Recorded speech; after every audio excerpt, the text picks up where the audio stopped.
On today's show, we're talking breakout seasons. Who could even have one? Who qualifies? Who do we think will have one? And what does it look like if they do have a breakout season? This is DNVR Nuggets. Hey.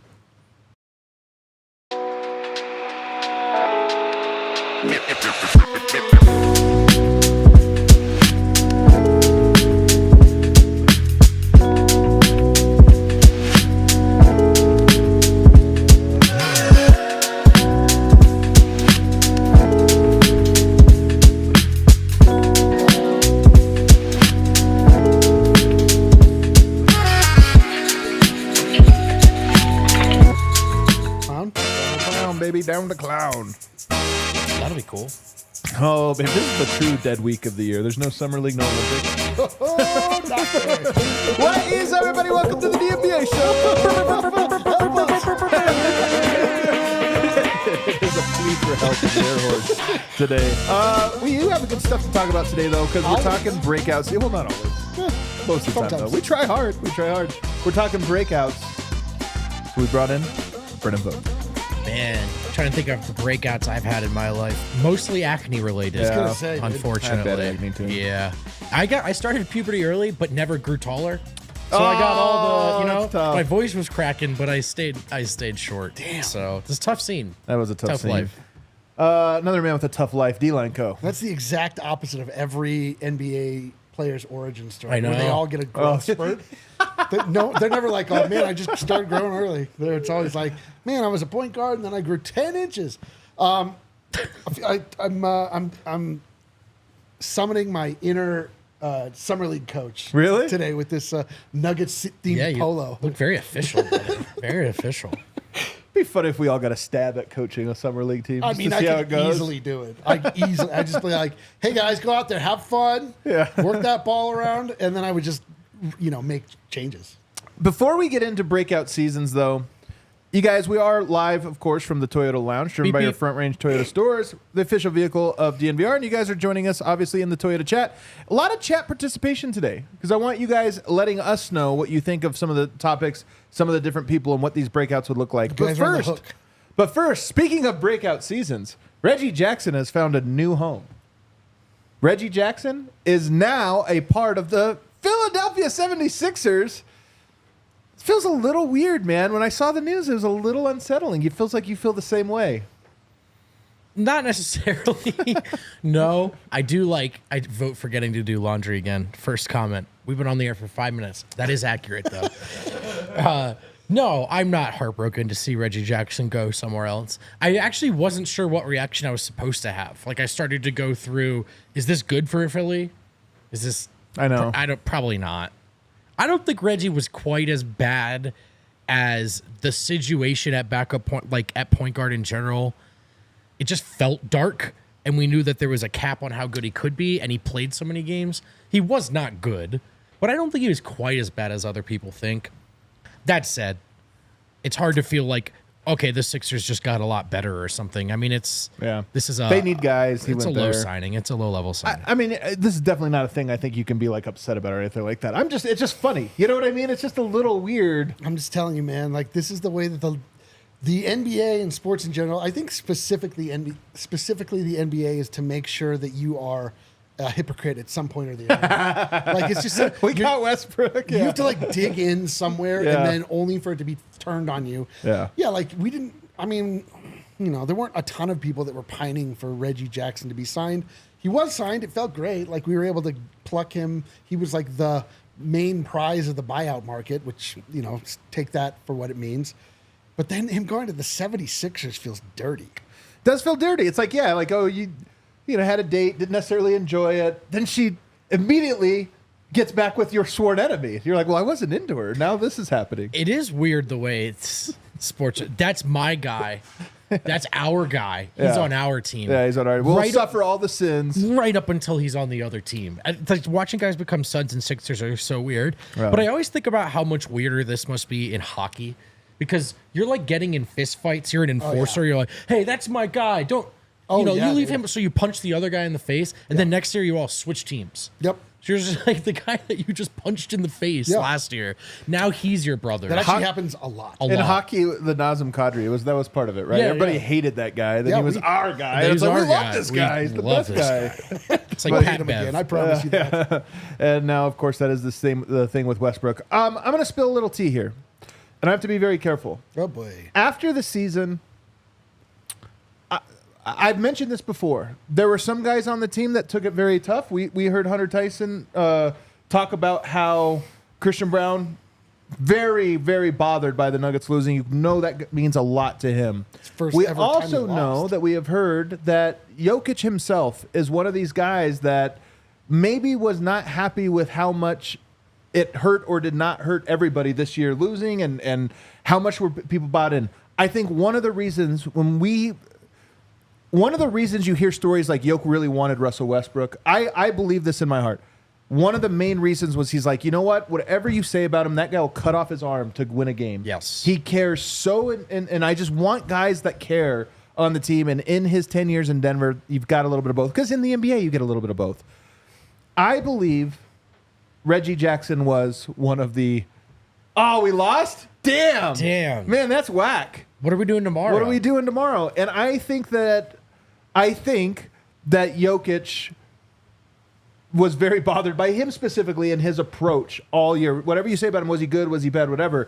I think he was perceived, even by a guy like Nikola Jokic, as, yeah, but that guy doesn't care if we win or lose. He's just kind of here. He's a journeyman. He's along for the ride. None of this means anything to him. That's wild. I mean, I don't want to overstate it, so I want to. Well, but I just mean I'm surprised that he's that kind of guy. Like I'm surprised that, and I think maybe that some of that comes from your time in the league. He's been here. He's been there.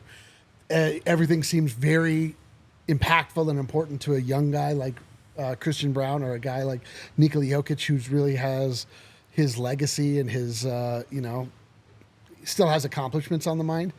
And Reggie Jackson maybe on the back nine, maybe on the back two of his career. It's just sort of like, this would be cool, but, I'm just kind of rounding it out. I can see that, though. Like, there's nothing worse than when you're in hell and, like, somebody's laughing and you're like, bro, like this, this makes it worse. So I'm not surprised to hear that would bother Jokic. Hard work, I think, leads to resentment oftentimes, not just in basketball, but I think there is a sense of the people that work the hardest. It's not hard for them to become resentful of the people who don't work the hardest. And look, Jokic's a guy that works really hard. I mean, he talks about this like it's a day job, but the truth is he puts it for a guy that feels that way. That's why I don't think he has sympathy with other people when they're like, yeah, man, I don't know. I just don't care about that. He's like, yeah, I'd like to be back home too with my horses, but you know what? I'm here and I freaking work out after every single game. It reminds me a little bit of Band of Brothers and like the Toccoa Men and the Replacements. Like there's a core of, as a fan, you think everyone's in the foxhole together, but you listen to Jeff Teague's podcast and stuff like that, you realize sometimes the 10 through 15 men on the roster could not care less. Dude, this is why Jeff Teague rules, is because he was a third or fourth man on a team, and he also was like this. But in Denver, there's Malone. Take every athlete podcast away. We know too much. In Denver, there's Malone, Murray, Jokic, Porter, and honestly, even AG, although he got there later, they've been through things together. And it almost felt like what the fans wanted to see in this great culmination, like they were a part of that too, right? It was about finishing the job for them. And I think let's go in theory, not even necessarily Reggie. In theory, there are journeymen who sign up and you go, yeah, man, this is just my 15th spot in 18 years in the league. Like it's just, I remember talking to DeMarcus Cousins about this. Again, like we all think, oh, they're all Nuggets, right? They're all part of the team. And I remember Cousins saying like, hey man, at this stage in my career, I kind of guard myself from buying in because I don't know if I'm getting the next contract. I don't know what, they might promise me a role. I could be having to try out for another team next year at this point. So, how tepidly and cautiously he sort of embraced being a Nugget. So it's just important to remember that not everyone is approaching the collective goal from the same place. Right. It's Man, I'll just quickly, because I'm 100 years old and this is my 54th job. This happens just to regular civilians too. Like your first job, typically a lot of people, it's like your family. And I mean, there's probably people here that feel this way. And it's like, you'll do everything. And then like, it doesn't work out. This happened to me. Like I had a job that was like, I put everything into and it fell apart. And I was like so upset by it. And then like my third job, I was like, okay, well, I'm not going to put all of my heart and soul into that, but I'm still going to do the job. But it's like the emotion becomes less. You become less sensitive because you kind of have to. Right. And Reggie Jackson being at this stage in his career, I can imagine, obviously we don't have any insight into his emotional. Well, he was on the insights. show and he talked about it though. Yeah. He came on the show during training camp, and one of the things he said was there was a moment in the middle of his career where he was like, do I even like basketball anymore? Right. Do I even want to keep doing this? And then he went into some bad situations, and he was like, I just want to retire. And Denver, not quite as emphatically as Justin Holiday, kind of came out and said basketball saved him, but that being here was, rejuvenating it. But it still lends you to understand of, hey, maybe this guy came from that. And somebody asked in the chat, is this just reckless speculation? No, I have heard this. This is a thing that I've heard from. We should do reckless speculation. Right. I wonder if he even likes people. Or no. This is a thing that I had heard that maybe he didn't just have the fire. And again, all of this stuff is relative. When we say a guy, is he a hard worker? It's like you don't really make it to the NBA without having some kind of work ethic. But then it becomes relative to everyone else there and the mission. And lastly, on your point here about we're talking about the resentments or this or that. Guys will get paid or not paid oftentimes based on how good or not good they are. So there's an individual incentive. But the championship is a team thing. Okay, Yoke works really hard. He gets a max contract. So-and-so doesn't work really hard. They get paid accordingly. They're not going to get the max. They're not going to get a ton of money. But at the end of the day, you are on a team. And whether you win or not, you are dependent on those guys. So I think that's where some of this stuff comes of hey, I really do feel that the Nuggets, and Yoke probably in particular goes, give me a group of guys that will do anything it takes to win, and we'll get it done. And I imagine Yoke even feels, again, this is me just speculating, even feels that way of I'll get it done as long as I have guys that care and will do anything to get it done. I can get it done. Yeah, man. I that's one of the things I like about Russ. I don't think the hunter mentality is a problem for him. Right. I think he's always the hunter. Well, yes.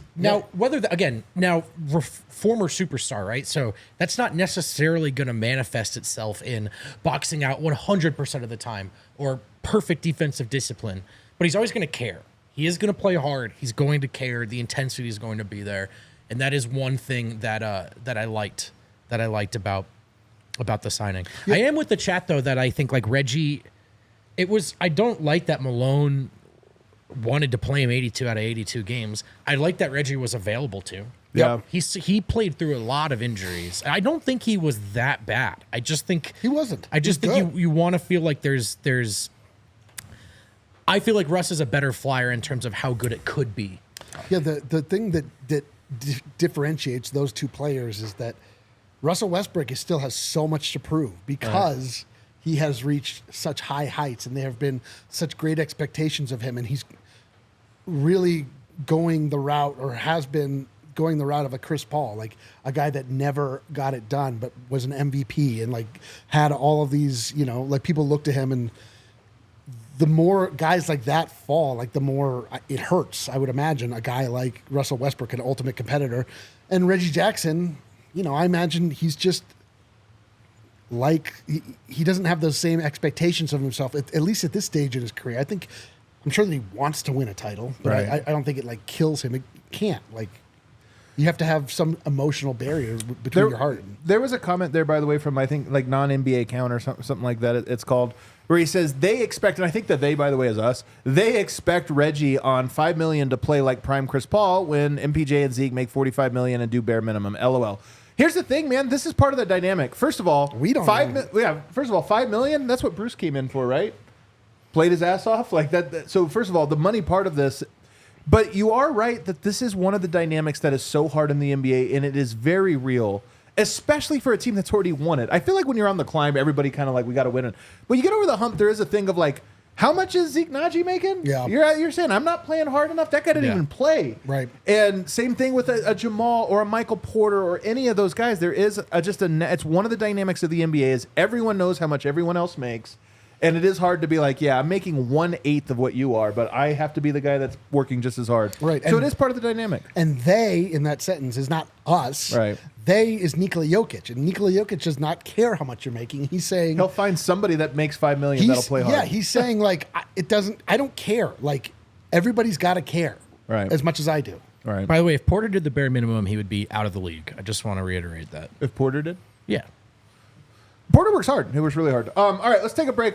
On the other side, a couple other quick hitters before we get into this leap year conversation. UC Health knows that it's important to take care of your mental health. There are new partners, our new friends, UC Health and DNVR, and they're encouraging our listeners, all Coloradans, really everyone, to live their healthiest lives through statewide initiatives that include taking care of your mental health. UC Health wants you to live like there is a tomorrow. I'm sure your friends and your family do as well. Frankly, you should want to live that way. And then that's what UC Health wants to promote. That's the headspace they want you to be in. Former UC Health patient David Schlicht is a Colorado teenager who loves being active outdoors. He's also a prime example of someone taking care of their mental health, living like there's no tomorrow, even when reality feels a little grimmer. David's path as an Olympic hopeful took a turn when he lost his leg after a ski training accident. With the help of UC Health doctors, David decided to amputate his leg, but he was almost immediately able to get back to doing what he loves most, being active outdoors. That's a tremendous story of resilience and strength physically, but also mentally. And while there have been struggles for him, he knows overall losing his leg, he says it's been a positive thing because now he gets to show people what they can do, even with a prosthetic leg. And it's given him much more purpose in life. It's helped him become more confident in life too. Take care of your mental health today so you can have a better tomorrow. If you want to learn more about David's story and see more inspiring patient stories from UC Health, you can head to uchealth.org/tomorrow to learn what it means to live like there is a tomorrow. And if you are looking to make a hire, if you're looking to match yourself with the right employee for your business, then indeed you need Indeed, where they're driven by the search for better, but they know that when it comes to hiring, the best way to search for a candidate is not to search at all. Don't search, match with Indeed. 350 million global monthly visitors, according to Indeed data, and a matching engine that helps you find quality candidates fast. Fast sounds appealing, but of course, fast isn't the only key word here. You want quality matches. You only want to do this once when trying to make the right hire. And Indeed doesn't just help you hire faster. 93% of employers agree Indeed delivers the highest quality matches. And here's the kicker. Listeners of this show get a $75 sponsored job credit to help your jobs get more visibility at Indeed.com/AllCity. Just go to Indeed.com/AllCity right now and support our show by saying you heard about Indeed on this podcast. Indeed.com/AllCity. Terms and conditions apply. Need to hire. You need Indeed. As we're back here, segment 2, DNVR Nuggets podcast. This Sunday, we will have the game going on here at the DNVR bar. These fellas are going to be here. 9 a.m. it opens up. You can get brunch. By the way, I love our breakfast here. If you ask for the Adam special, I wonder if they'd give it to you if it's only for me. Probably not. Off-menu item here. Dude, just the Adam special he's bragging about is just a ton of eggs and sausage. Yeah, just scrambled eggs and sausage. It's so true. It's like, but it's delicious. It's like an unreasonable amount of both eggs and sausage. It's a lot of protein. They don't keep it off the menu because it's too much. They keep it off the menu because no human would order this. They have higher standards for the dishes they create. Anyway, where were we? We also have Rakia specials. We do have Rakia specials, bottomless mimosas. If you're more of a Team USA person, If you're here representing Team Serbia or rooting for Team Serbia, this is tough. You have to drink Rakia. That's a contract. 9 a.m. sounds too early for Rakia. I was in Serbia recently. Not too early. That's true. Some of my friends there strongly encourage it. By the way, here's the thing, man. Great little date night or date morning. You want to go brunch? Date night. I'm saying you knock that date night out of the way at 9 a.m. 9 a.m. You get a little bottomless mimosas. You get to watch the some game. Rakia. What do you know about Jokic? By the way, we will be doing a post-game show, and we're going to be joined by the homie Miroslav. So tune into that. Eric, Miroslav, myself will be live. And speaking of Team Serbia, which, by the way, we're going to have some people here rooting for USA, some people rooting for Serbia. Might get contentious. Probably not. Do we know who Miroslav is rooting for? I think he's rooting for Serbia in this one. Probably. I sent you a tweet earlier. It's all in Serbian, but you can take a look here because it's really just a visual thing. If we pull it up here, I didn't catch this, but in the last game, what do you notice? But Nikola Jokic with the whiteboard, Coach Pesic just standing by, letting him coach here. Now, you guys might say, okay, what is this? Happens all the time. I am told that this is a real vibe shift from the Serbian basketball way. That in Serbia, the head coach is not a guy that just says, hey, what do you guys think? But Jokic and perhaps Bogdanovic and a handful of others have earned that trust and respect, but also maybe a sign of Coach Pesic in his old age, turning a new leaf. I actually feel like this is something to it. It is. Nikola, I should have played you more than 27 minutes last time here. You draw the plays. No, look, Serbia, we know, and not just Serbia, really, European basketball. Some of our commenters kind of laugh at this idea that the head coaches are motivators, ego management guys, but not necessarily always the leader or the voice of authority. How much responsibility we put on our best players in American basketball. And it is very uncommon for a coach to show that trust, but also a player to command, I think, that respect to earn it. And then his teammates would even listen. But also, I think it's the kind of stuff we've seen from Jokic more and more over the years in Denver as well. And so I think it pairs nicely with the clips we've seen of him looking really vocal, playing really hard in these preliminary games. I think our guy is locked in, man. I don't think he's any discouraged or dissuaded at all from trying to win, from keeping winning as a lifestyle. It appears to be very important for him to have a good showing here with Team Serbia. And to be frank, fellas, that makes me happy. I know it. Yeah, I mean, there really has been a dark shift in Nikola Jokic in the best possible way. Will you bring that tweet back up, Kale? I just want to point something out. Yeah, I like that you're going here because this is kind of where I'm going. But this is zoom in even more if you number can. Number 15. This is the way that Adam worked with our chef to come up with the Adams. That's right. Yep. More sausage, more sausage, more eggs. Add some peppers and mushrooms. So right here is where you put more eggs. But we are the same person, me and Yoke. It is. I mean, it is cool. Like we've seen this happen at various points. Like first off, in a hilarious way at the All-Star game, Nikola Jokic, when he was like a coach. But it's like he's really evolving into what his ultimate role in the world is, which is just like.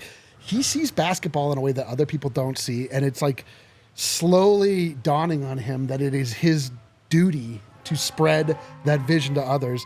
And he's like he's just becoming more and more serious. Like it's just like he's not. Yep. There's just like the Joker part of the nickname is falling further and further away from the jokes and further and closer to the supervillain.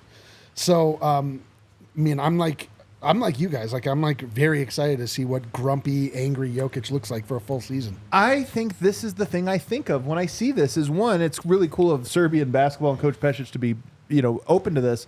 But Jokic has looked a little angrier, a little meaner, a little more intense, really a little bit late. And there's a world where this is just a thing I'm observing. I'm not going to tie myself to it, but I do see a world where they reached the mountaintop and thought they would be there for a while. It didn't work out for various reasons. And I think I do think there is a little bit of Jokic going, okay, never again. Yeah, like some shit went down that can't happen on my watch that I just thought we could overcome, in the playoffs. And I do wonder if there's a little bit of this Jokic, to your point, the villain era. I think with athletes too, time passes sometimes much more quickly than we realize. In your own life, across let's say 5 to 6 years, you notice all the changes. It can be sometimes kind of hard to sort of track that in another person, right? So if what I'm getting at is it's funny to reflect on Jokic in the early years and how his everyday demeanor was just, I'm just happy to be here, or how can I get a laugh? Lucky. How can I? And the microphone stuff that still happens, but back then you almost be like, was that on purpose? Everything was a chance for a hijink or a little brother moment. And in truth, over the last 3 years, there have been very decreasingly so. Is that the case? There have been very few of them, and it does kind of. He walks around now. This is not a career success comp, but he talks about Tim Duncan a lot. He kind of has a little more of that kind of quiet maturity, that like about business thing, when for so long he was just the ultimate little brother out there. Yeah. We're gonna move in. Before we get into the breakout seasons, I want to just ask, just to establish what it means to have a breakout season, who is least likely to have a breakout season this year, in your opinion? Jalen Pickett. Bang! Joke's on you, Adam. You asked. All right. Well, PJ Hall's then you got the other two-way guy. But of the roster guys, I mean, of the roster guys, yeah, the least likely is Nikola Jokic. He's broken out to a point where it's like nothing. I don't think, even if he increased his output, we wouldn't be like, wow, he's really broke out this year. The 3-time MVP's really hit. I agree with this, and there's a reason I ask it this way. Jokic, there doesn't make sense to talk about him as a breakout candidate. I think the same goes for Aaron Gordon, where you could say he could have a better year than ever, like as a career year. But it won't be a breakout year. He's not going to be doing things we don't already know. He just might do those things at a slightly better or worse level. After that, I think you could probably say Michael Porter and Jamal Murray, they have a little bit more breakout potential. They do. Like Jamal Murray, a breakout season would mean an all-star season and like by far his best. So it's on the table. But even then, if I said he averaged 25 points per game and made an all-star game, would it be a breakout year? Yes or no? I don't know. I think yes. Okay, so Yeah. he does qualify for this. As much as he's broken out in the highest stage, Right. in the regular season, Jamal really hasn't had a breakout year. He's gotten better, but I mean, we're kind of talking about for a guy like him, it should be an all-star leap, and we haven't seen it yet. So I think that would constitute one. Do you think that what would a breakout for Jamal look like? I mean, this is like a semantic conversation It at this is, but I point, wanna but establish it's it. like I think podcast. that. Well, I just mean like this just sounds like guys talking right now. You're just guys talking, bro. Oh, I'm sorry. can we start the show over? Is it possible? I just think that like he We're would be snake meeting draft expectations. tomorrow. Like a breakout season to me means like no expectation and you become something that is reliable. It's meaningfully stuff. Yeah, It's like a to me, meaningful. it's like I know exactly what you mean. It's like I don't know if we'd be like, man, he had his breakout season, but we would. But you're right. You're right in that. And it's tough because breakout typically means you show something you haven't shown before. Correct. So it's tough to say necessarily. But for him, it's like show what you've shown in the postseason in the regular season. For 82 games. Treat the regular Yeah. season like the postseason. Like, so I suppose that's a breakout. I don't know. Yeah, a little bit. But And again, then- like and I enough think- talking. Jeez, And guys. I think Michael Porter is the same way, where I'm like, can he be better than ever? Absolutely. But breakout would indicate he's like made a real leap in his abilities. Oh, he's handling the ball now. Now they're running all actions for him. And I don't see that happening, but I guess it is still possible. It doesn't seem to fit this conversation. No, like it's on the table, but it's not a likely thing in terms of what Denver's likely to do. I almost feel like Denver would have to make half their season about having MPJ breakout, and that's unlikely. So I And agree. then the last guy on here, Russell Westbrook, who's not technically on the Nuggets just yet, but we all expect it. Same thing. Could he have a surprisingly good year? He fits perfect, yes. Could he have a breakout year? No. He averaged a triple-double 4 times. He can have a bounce back year from a career low points per game. I would think. even go as far as to say I'm not sure Dario Saric can have a breakout year, but we'll talk about him as we get into this list. So that'll set the table for it. I just wanted to eliminate those guys, so when people say it's MPJ or Murray or this or that, okay, but we're going to put that in a different box because I don't know if it necessarily makes sense. So let's take a break. On the other side, we're going to start with Christian Braun, who maybe is most likely to have a breakout year. We'll talk about that on the other side. Stay tuned. As you guys know, I'm a walker, but if I had to snake draft other ways to get around, numbers one through 5 would just be different Toyotas. Oh, hell yeah. Toyotas have been a part of man. Toyota. Trucks, have been a part of Toyota's Where DNA would skipping go? for generations. Toyota's skipping is 6 behind Okay, cool. the other 5 Toyotas. Toyota's built durable legends destined for greatness and perfect for Colorado. You could be conquering off-road trails. You could be someone who's hauling around a lot of weight around. You're probably not like the people driving Toyota trucks where I grew up at the Short Hills Mall, taking up 3.5 spaces to go pick up some clothes from Claire's or something. Yeah, Like, with a full truck no. bed full of Axe body spray. Yeah, as I They sell clothes understand, at Claire's? do they? I think it's earrings, right? Is it earrings? So is that where you got your outfit? I don't know. I was taking a guess. It was very clearly. It's like, you don't know, Cal? I thought maybe you'd know. It's like, I think it's earrings. I feel like the joke works. The point is, you guys actually do like real workout here, or you go off road, or you're just going to the mountains. There are a lot of different models. They could be trucks. They could be just the all-wheel drive models they have for you. You could be an SUV person. You could be a zero-emission person. Toyota has an option for you. Visit your Front Range Toyota stores at a location near you. AutoNation Toyota, Arapahoe and Centennial. Corwin Toyota in Boulder. Groove Toyota in Littleton. Mountain States Toyota in Denver. Stevenson Toyota East in Aurora. Stevenson Toyota West in Lakewood. Toyota is a proud partner of the Denver Nuggets and the official vehicle of DNVR. And, oh man, if you guys know the show, you guys know for sure that I'm all about Bet365. Where the only thing that's ordinary is me placing a bet. At Bet365, they don't do ordinary. They believe every sport should be epic. Right now, new customers can choose between 2 offers when they open an account at Bet365. Use the code DNVR365 to sign up. Deposit $10. From there, you have a choice. A bet and get offer, place a bet of $5 or more and get $150 in bonus bets, or a first bet safety net offer by placing a bet up to $1,000. And if your qualifying bet loses, well, you receive a matched refund in bonus bets. How neat is that? Must be 21 or older and physically located in Colorado. Please gamble responsibly. If you or someone you know has a gambling problem and wants help, call or text 1-800-GAMBLER. All right, back here. Don't forget we are watching the Serbia-USA game on Sunday, 9 o'clock. I cannot wait to rub Miroslav's nose in it. Oh, how does Anthony Davis taste? Oh, wow, that was horrible. We really should start doing phrasing again. Yeah, we should start doing I it. actually don't want to know that answer either. Christian Braun could have a breakout year this year. We expect him to start, although the more I sit and think about it, the more I worry. Oh, no. The more I worry, but that's neither here nor there. I'm going to start with some tenets here of what it would be to break out. And number one, all defensive caliber defender. This would be number one. Now, you might be asking yourself, who are some all defensive caliber guards this last year? Last year, first and second team, Drew Holiday, Derek White, Alex Caruso, Jalen Suggs, Jaden McDaniels. Those are really good defensive players. But I look at it and I go, I love Jalen Suggs.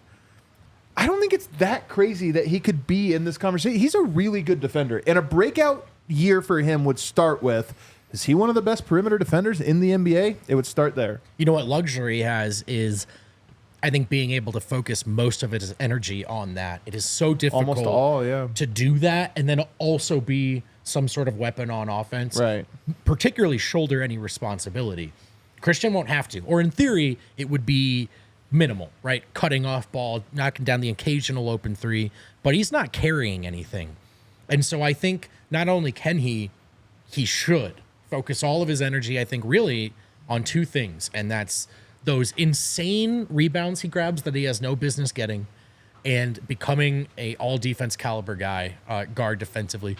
It's on the table. Like that is, I think some people have different opinions on Christian than others, and it's probably all about how heavily you're weighing the defense. Yeah. Because I think some people have low expectations offensively, but they still buy in because Christian is a very high floor, very high ceiling defender, and if that's where his focus is, that's where he can make his money and make a name for himself in this league. Yeah, it's funny because as good of a season as KCP had last year, and for the nickname first team, but he was not first team. He actually was not that close, really. Not that close, really. Yeah. And so, like, it's not that unthinkable that Christian Braun could hit the level that KCP was at, where it's sort of like he's known, at least on the team side, as like one of the better defenders. The one thing that I don't know about Christian is like I don't know that he has like steals capability as much. Like he's more just like can stay in front of you. He should stay in front of you. Use his size to force you to not take shots you wanted. The one thing that makes me a little nervous is that he actually kind of had a departure from being defensively stout for some part of last season when we all kind of thought he was exploring his game a little bit, trying to be a little bit more offensively focused. And so he had a little bit of an up and down year last year. But that being said, when it got to the playoffs, and it was a small sample size because he wasn't given much of a sample size. As we keep saying, like he was able to stay in front of and defend Anthony Edwards better than KCP was. So from that standpoint, like I think there are most assuredly instances where Christian Braun will be a better defender than KCP was. Does that mean he's first team in the NBA good? Probably not. For breakout, though, it would almost be that, because right now we kind of view him as matchup. Like he's good against certain matchups. It would have to be beyond that. It's like, you know what? And there's real momentum for this. This is actually a thing that, in my opinion, is on the table, albeit maybe not totally likely, but on the table, that Christian is just a shutdown guy. Yeah. And you're 10 games into the season, and it's like, all right, well, he shut down Steph Curry, and he shut down Anthony Edwards that game, and he shut down, Luka Doncic that one. Like he ends up getting a handful of matchups in the early part, and you're like, man, he's actually a shutdown guy, and to me that's what a breakout year is. And when you talk about Christian Braun, the way people talk about Herb Jones, or about any of the other guys, where you're like, but we have a canceller on our squad. Yeah, I'll not even doing the bit. Just get in the conversation. Just get in the conversation. The same way KCP was, even though he wasn't really. Hopefully, it's just to the point where I start referring to him as AUF off night. Jesus. That would actually be great. Dang it! How did that happen in the offseason? Hold on to that one. It's too good. That's really good. Number 2 on the list for me is just confident three-point shooting. Yeah. This one's obviously simple. Now, here's the thing. He shot 40% last year, so we can't say shoots 40%. He's got to be a confident shooter. Now, last year, I've got this one for you. He had 4 different months where he shot 40% or better from 3. And he had 3 months where he shot worse than 30%. So very strange, up and down, hot or cold. I just think he can't be that. And then I put on this as well. He did not go 0 of 4 last year. The worst he ever went was 0 of 3. I know it's weird to say. KCP in his 2 years with Denver had 4 games where he was 0 of 4. I just think you have to avoid the 0-fers, man. You just can't have too many games where you're 0 for 4. Everything else, try to be a little consistent and be a confident shooter. That's the number for me. Sure. Yeah, I mean, I to be honest, I feel okay about Christian Braun on an open 3 catch and shoot. I really do. I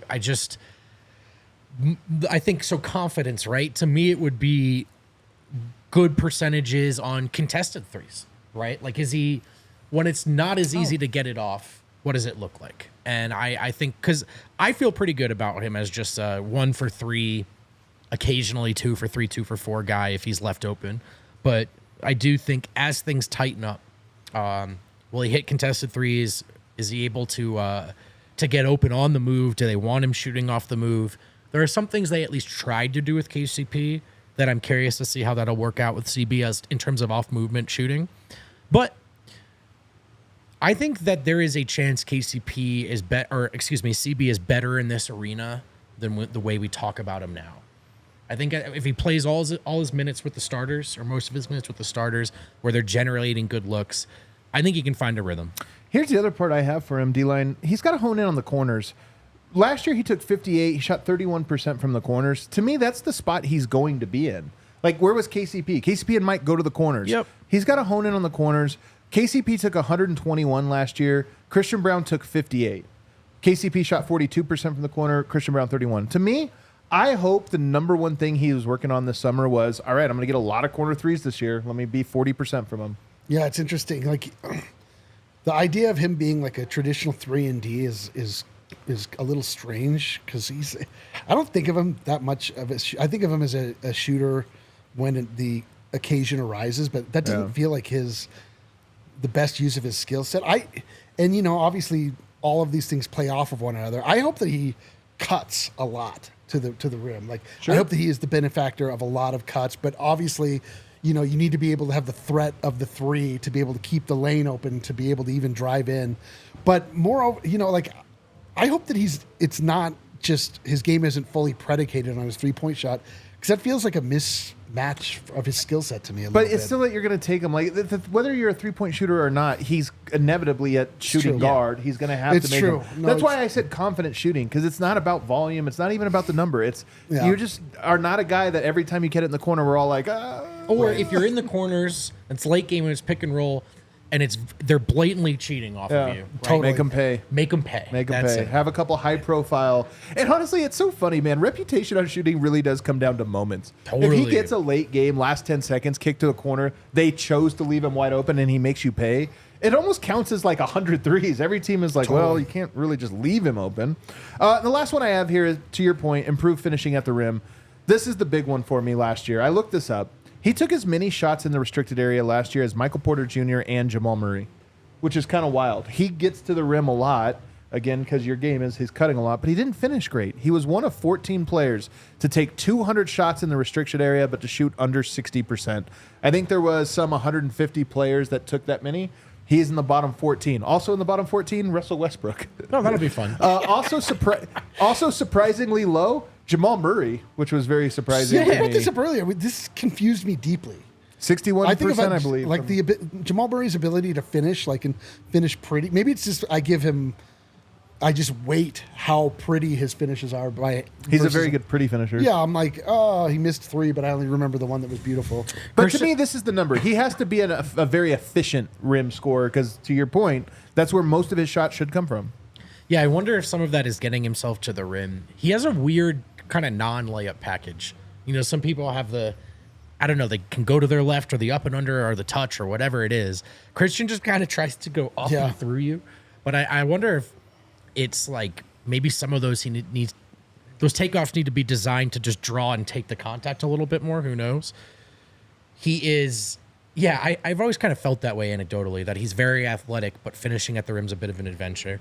What I'm hopeful is, though, and you can't really overstate, is that the current profile on Christian is mostly comprises non-yoke minutes.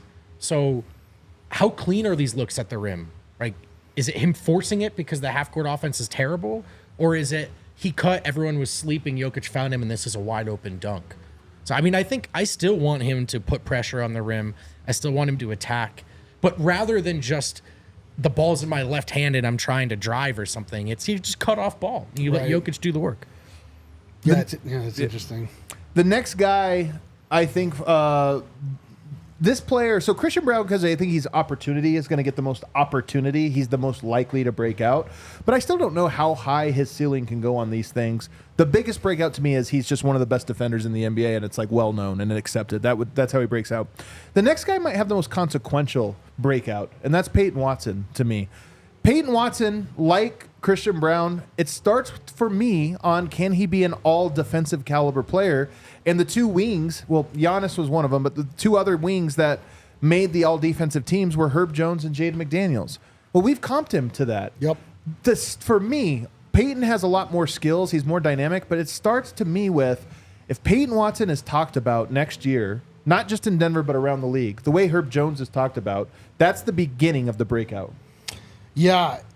The thing that Peyton Watson, I feel like, is most deficient on when it comes to defense is that people get around him much more easily than you would expect. Like, his point of attack and his containment defense is like strangely not part of his strengths, which is I don't know if it's intentional. Like, he prefers to be trailing because he wants to come up for the block after the fact.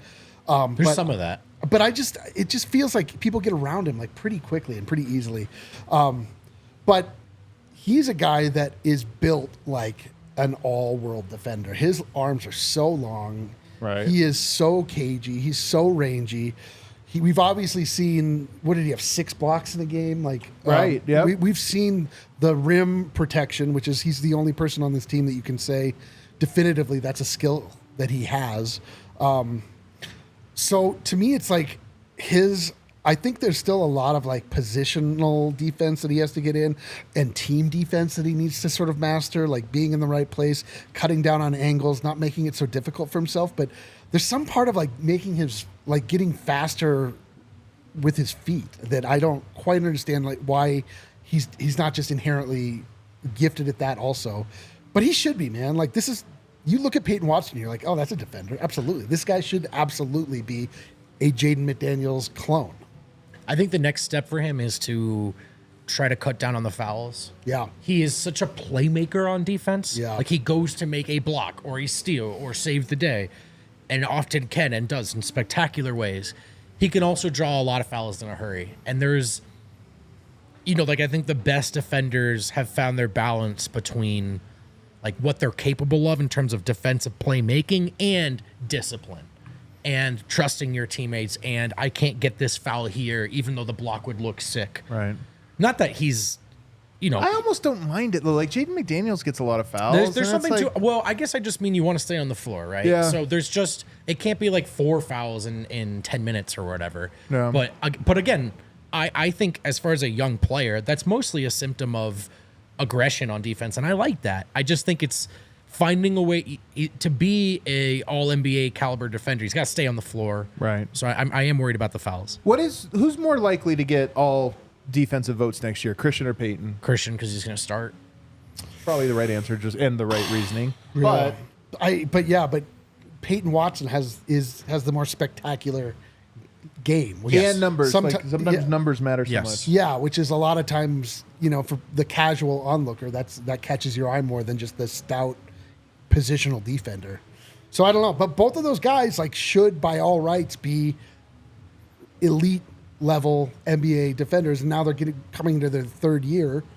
The game should slow down for them even more, and they shouldn't be so taken aback by the speed of the game, which is the speed of the game, like people coming at you. Right. There should be Slow down, some amount of that they benefit from. So we'll see. He needs to guard 1 through 4 consistently. This is another little sub piece of this, but I know Peyton is a small forward. That's his natural position, and I hope he plays there a lot. But I have seen people talk about, could he play, shooting guard? Could he be an option at starting shooting guard that he can just guard there? The answer of whatever he is most likely to be, small forward, is different than, but can he? And one of the things we keep talking about is Westbrook and the rotation. How do you build a rotation around him?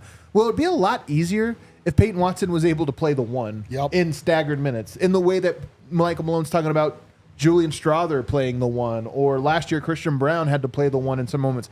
If he could actually, and this actually comes to something later on, I guess I shouldn't say it, but defensively, guarding 1 through 4, to me, where it's like some nights, you got to guard Steph. And if he actually makes an impact there, the way Jaden McDaniels sometimes draws that assignment, I think that's another part of his breakout. Next one I have here, confident three-point shooter. We don't have to go into this one. It's the same as the Christian Braun one. He just needs to be, I don't know if you saw that, Kel. Yeah, there it is, confident three-point shooter. And then the last one, becomes the best secondary ball handler. This one's the big one to me. If you put just number 1 and number 4, these would be the ones that I would think constitute a breakout. I think Peyton Watson's a good ball handler. And I don't think he has been allowed to explore that aspect of his game. You could make an argument, you understand why. Defending champs, just fill in your role. But I think this is the part of the game that most has room to grow. He handles well. He has pretty good vision. He's not a primary guy. But you do look at it and you go, okay, who are the ball handlers? Right now you've got Murray, you've got Russ, and you've got Jokic. Saric, maybe you could talk him in, but he's more of a forward. But AG, here's my point. Yes. I think he can be AG as a ball handler. I agree. And maybe even as good or better than AG. And to me, if you said breakout, defensively, he's what we all think he can be. But offensively, there's this untapped potential of, why don't we give him the ball sometimes to enter the offense or to initiate a pick and roll? I think that one maybe seems even more likely to me than confident three-point shooter. That one just feels a little further away for me. But also, we know that Denver's curious about this, the secondary ball handling. I know thing. Mike is. How can they tap in? How can they tap? Ironically, Mike, the only guy who's not curious about secondary ball handling. There's no interest in that. Did you say secondary shooting? Yeah, no, yeah. it said ball Secondary. handling. Oh, sorry. So no. wait, did I shoot a second time? No, no, I know that they are between Peyton and Julian, and that there's a little bit of like, there is a role on this team that is one of yours for the taking, depending on how this development goes. I think he's wasted standing behind the three-point line. It's when you were interesting. talking earlier about Christian being more of a slasher, to me, Peyton more of a ball handler. That to me is where his skill set can grow. This is interesting. I've literally never thought about this for Peyton Watson. Like, I've never really thought of him as a ball handler. I guess I'll have to pay closer attention. To me, it seems like Christian Braun is more likely secondary ball handler because he's been put as the backup 1 at times. Well, Michael Malone has played him there. Yeah, to your point, he has been given the opportunity, but Peyton is the one that actually played point guard at some point in his life. Interesting. Yeah, I listen. I've just never thought about it, so I'm going to take note. 4 assists per 36 minutes to me would be a nice little number. I put per 36 because who knows how much he plays. That's what Aaron Gordon averaged last year, was 4 assists per 36. Like that. Again, was AG a primary ball handler? No. But he did have the ability to just make basic reads and a body that allowed him to like have a mismatch. Peyton Watson, same thing. He's so long and so big that naturally you're not going to have your best on-ball defender on him most of the time, so it could be there. And then front court touches. He only got 12.8 front court touches per game last year. For reference, Christian Braun got about 15.5. AG got about 23.5. I think he could fall somewhere in between those two. I don't know if Christian Braun's touches in the half court go way up. Maybe they do. But I actually wouldn't mind if his front court touches went up to like an 18-19 zone where it's like, yeah, he's just involved sometimes. They have some actions where he comes and gets the ball and makes the read to enter to Yoke here, to Murray over here. I just think that's his skill set. And, I mean, are you envisioning him playing these roles alongside Russell Westbrook or him actually finding his way into the starting lineup? No, both. Again, because I'm hoping there's more staggered lineups. But the point is, when we talk about Nuggets offense getting stale, it's because there's one initiator and one fulcrum. And it's the same thing every time. One way you mix that up is to say, all right, Aaron Gordon brings the ball up now and it enters it and it creates a new wrinkle. Peyton Watson, now we have those actions where he's the one that enters it and then he sets the flare screen and cut and dives off of it. That's where you get more, like now defenders are in different positions. So for me, that's where he's primed for. The three-point shot, I just don't know. but he's a good passer. He's a good ball handler, and he's a great athlete. I really like this note. We saw some flashes, too, of him. Some of my favorite passes from Peyton were when he caught it, and made a second pass. Yeah. And he showed a little bit of, I think, comfort there. Yeah, man. Be curious to see if they can unlock something Last thing there. on this, keep talking about how do we get a rotation where Westbrook plays with shooters. Well, one of the ways is if he gets to play with Jamal Murray in some configurations. Well, the only way you have Westbrook and Murray together means you're going to have minutes with neither of them on. And one way you can get away with that is if Peyton Watson is a guy that can ball handle enough to be able to just play big. Like if you threw a lineup out there that was Peyton, Strawther, Porter, and Vlatko or something like that, where it's like, okay, it's a staggered lineup and there's no point guard, but that's the one where everyone really plays through Yoke. And he's good enough to bring the ball up the court. It solves at least some of these rotational issues that I think. The last one I have here is he becomes an effective dunker spot player. He's never played that spot. Last year was kind of his introduction to it. I think he's going to have to play there sometime. And this year, like him really finding out the way Aaron Gordon really learned that role, if he had it where we're like, yeah, I kind of like him in the dunker. He's good there. The only question is like, is he stout enough to play down that? Because guys that are like Derek Jones plays there, but he Right. plays it different than say like Aaron Gordon. Aaron Gordon plays a bruising dunker. It's a power Dunker spot. So yeah, I mean, I guess if you're telling me there's different ways to go about it, like he's definitely a guy that should be catching lobs, a guy that should be able to finish really easily. I mean, he's a big, tall guy, big athletic guy. There definitely are.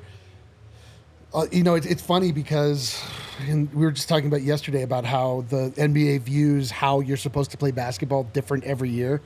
And it's weird to think about, for me, Christian Braun and Peyton Watson, their ceiling in the NBA is set by how well they shoot the ball, because they're not like, neither one of them are great shooters, but they're both like excellent basketball players. And they have ways to put the ball in the hoop that are not just hanging out outside of the 3-point line, waiting to get open, and then shooting, a 3-point shot may or may not go in. It's like Peyton Watson should be in there using his length, getting tough rebounds, finding other ways, especially when you play with a guy like Nikola Jokic that can find you if you are, even in tight spaces, like the way that Germany plays football, like quick tic-tac-toe. Like, well, as Aaron Gordon, Aaron Gordon really shows he dunks it. Obviously, that's his number one way to play in the dunker, but he also play makes out of it. Yeah. Sometimes the defense collapsed to the dunker, and now the corner's open, and it's a quick catch, get to the corner quickly.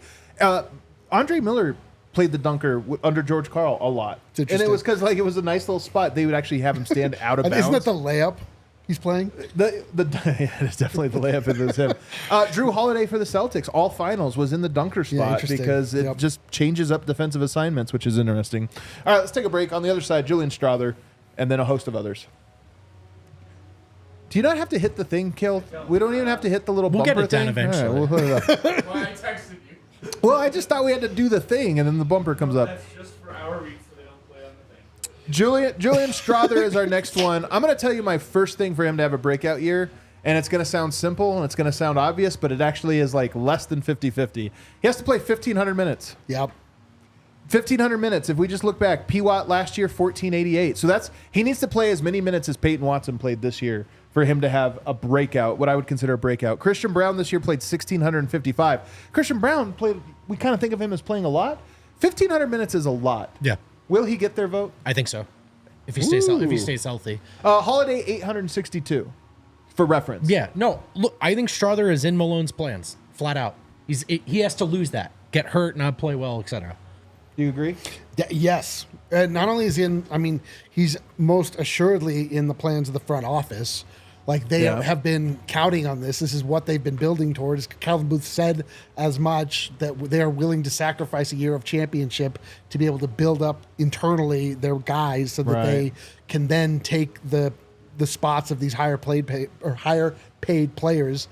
So they're definitely counting on it. And the way that he looked in Summer League, again, a strange way to evaluate an NBA player, but he looked very ready to be able to play effective NBA minutes. So Holiday's not even on the team anymore. There are very big openings for these young guys to step in and fill. So I agree with the way that Vogt said it. It's like if he doesn't, it's because he did something wrong. Like he should, by all rights, play those minutes. Last year, 3 players off the bench played at least 1,500 minutes or 1,488 since Peyton was just below it. This year, you look at it, I think Westbrook is going to play that. I think Saric is going to play that. So there's one more spot.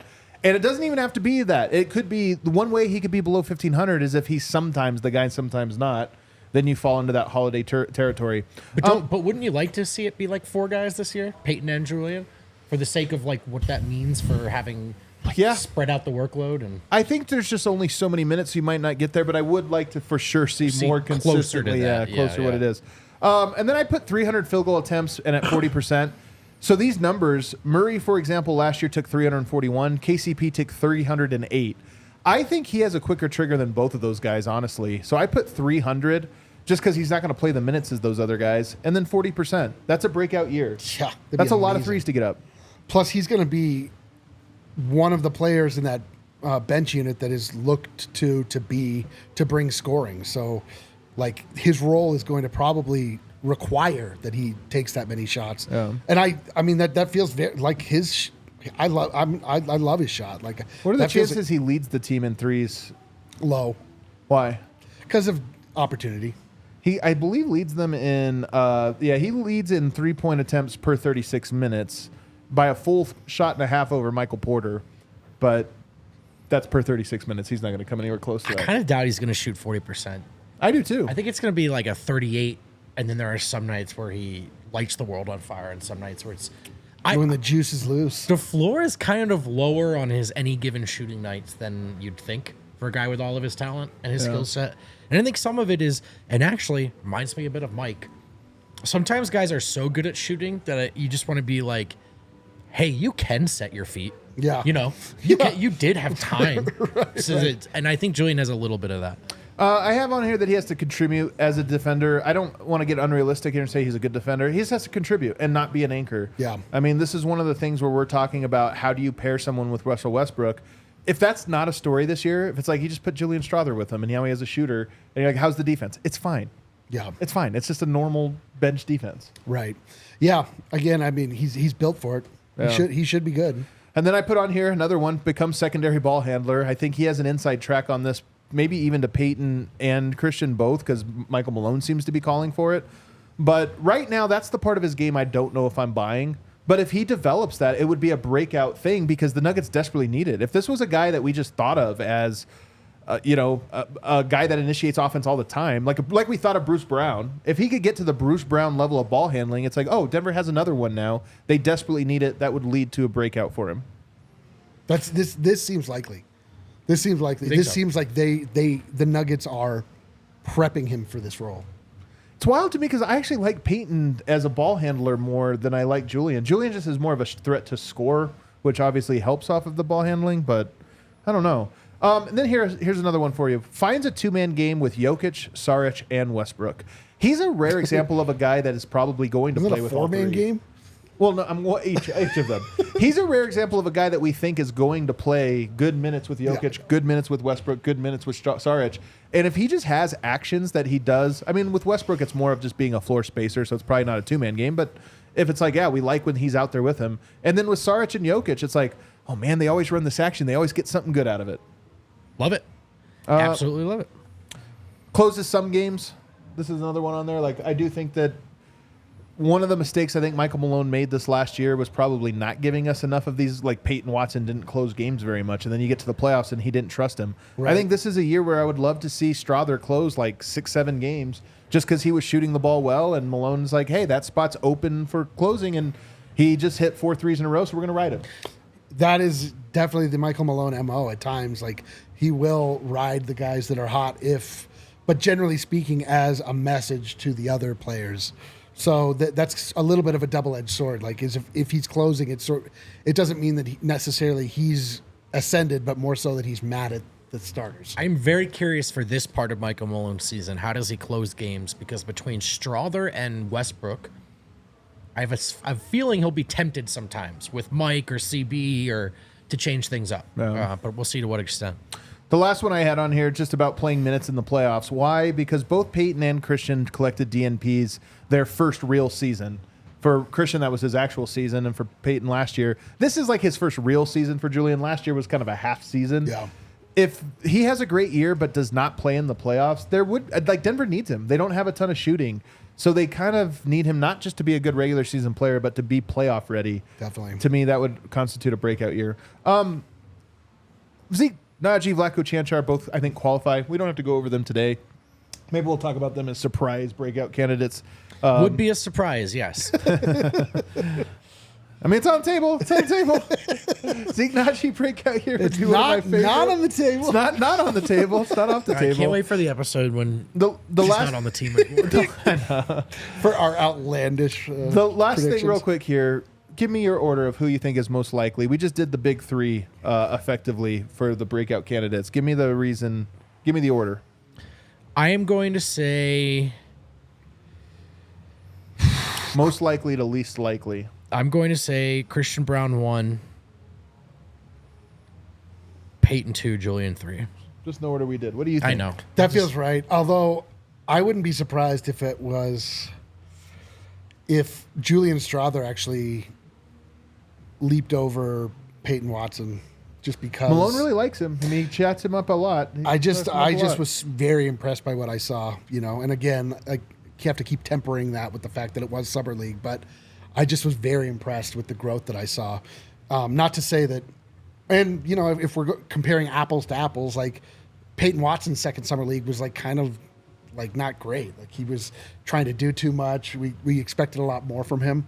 Again, not a way to evaluate NBA basketball players, but I think there's a big year for Julian Strawther incoming. And to say Christian Braun has the best breakout season, that's the brightest timeline. We need that to happen. We have to have that. Because he plays so much. Because he's going to be in the starting lineup, and we need for him to step up and make us forget about KCP and not have the whole season be about, oh, I can't believe we let KCP go and blah, blah, blah.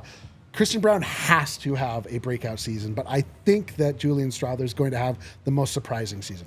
Well, let us know in the chat if you're watching it live or in the comment section if you're watching it later, because I'm curious what the order is that you think, 1, 2, and 3 with those three guys. Who's most likely to least likely?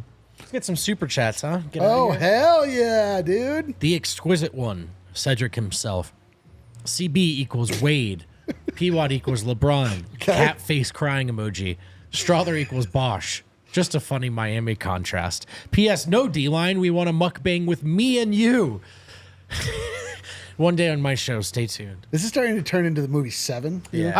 I heard somebody died the other day, a famous mukbanger. 10-hour eating binge ended up killing him. Really? Very morbid.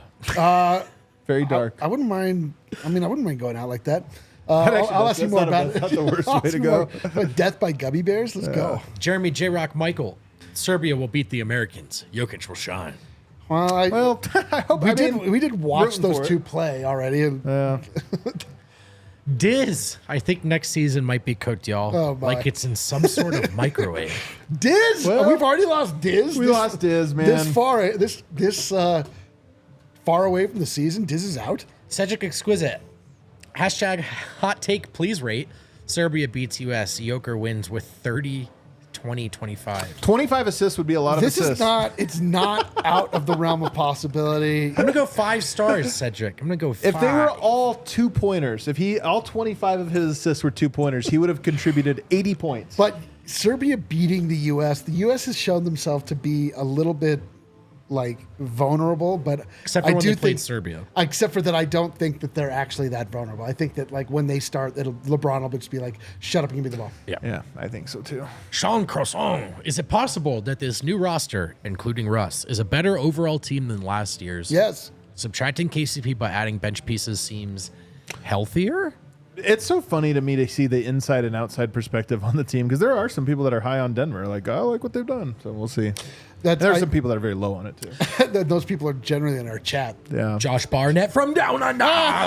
Patty Mills season, mate. There you It's go. such a- Oh my goodness, Kangaroo. it is that season. Matthew Dellavedova Shrimp season. on the bob, eh? Deli. Can't believe Jack White didn't make the team, man. He was on a summer league team we saw him on the end of the bench. Man, I wish he was on Australia. Dude, and also Poku got cut from Serbia. That's tough, man. He did, that's right. That's yeah. tough. Bubbles buzzer beater. Will Russ wear his USA number 7? His 0 and 4 are already taken. That is interesting. It will be interesting to see. Would Christian Braun change? mean, Does Russ care that much about this? Man, you know what's interesting? Ring They're count. fighting for the same spot. Whoa. Give up the number? Is There this can an only be early- one? Wow. I like it. Highlander it. Tamir Tahir, sign Lonnie Walker and send Pickett to Shanghai. Hey, if you assume the Russ and the Vlaco stuff are done, Denver's done. Chock full on the roster spot. Arena. What else we got? Super dope hip hop. Super dope hip hop. Murray, regular season 23-24 was his best ever, easy on a per game minutes basis plus analytically. Per 100 was 33.3, 29.8 career high before. 10.2 assists per game, 6.4 rebounds per game, 2.5 stocks on 48, 43, 85 splits. 119 offensive rating, crossing fingers, injury luck. That is the Jamal Murray experience. That's super dope hip hop's beat in our chat is don't give up on Jamal Murray. And People should not give up on he makes a Jamal. statistical case. Have for people it. given up on Jamal? Dude, I'm down. They're just mad. They just have feelings. I'm Brother, are down you- with Jamal. Others are down on Jamal. Under a rock? Of course they are. All right, everybody, that does it for our Tuesday show. Tomorrow, a Wednesday show. yeah. Wednesday. See you on the other Stay side. tuned. Oh.